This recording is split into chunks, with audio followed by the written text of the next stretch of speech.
In a faraway city, behind golden gilded doors, in a grand mansion, there lived a cat named Loki. Loki had velvet cushions, a golden food bowl, and his favorite toys.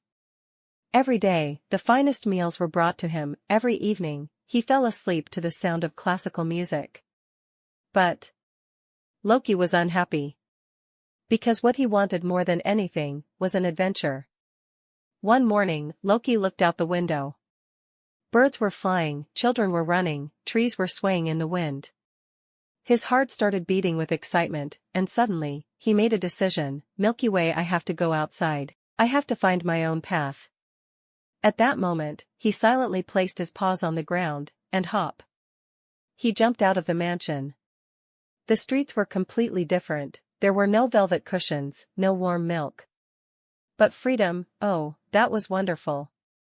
Loki began exploring the streets. He breathed in the scent of the wind, jumped among flowers, looked up at the sky and smiled to himself. While resting in a corner, a fluffy, yellow, and slightly goofy dog appeared. His name was John.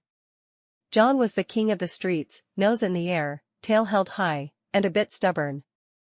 Left speech bubble, John grumbled. Are you new around here, cat? Left speech bubble, Loki hissed back. And you talk too much, dog. At first, they didn't get along at all. They turned up their noses at each other, refused to share food bowls, didn't even try to play together. But one day, a rainy, windy night came. They were both soaked, cold, and looking for a place to take shelter. Eventually, they found themselves inside a small cardboard box. That night, they kept warm together, got closer, and for the first time, felt each other's warmth.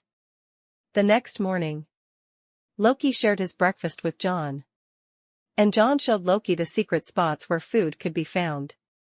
Days passed. The cat and the dog, who once turned their noses up at each other, had become inseparable friends. They ran together, played and laughed. They jumped across rooftops, played hide-and-seek behind trees. And one day, they even rescued a little bird and protected it until it found its way home.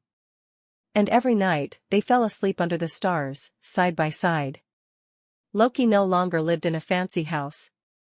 But in his heart, he had a big friendship. And that friendship was worth more than anything. Sparkles 3 stars fell from the sky. One for Loki, one for John. And one for you, who's dreaming sweet dreams.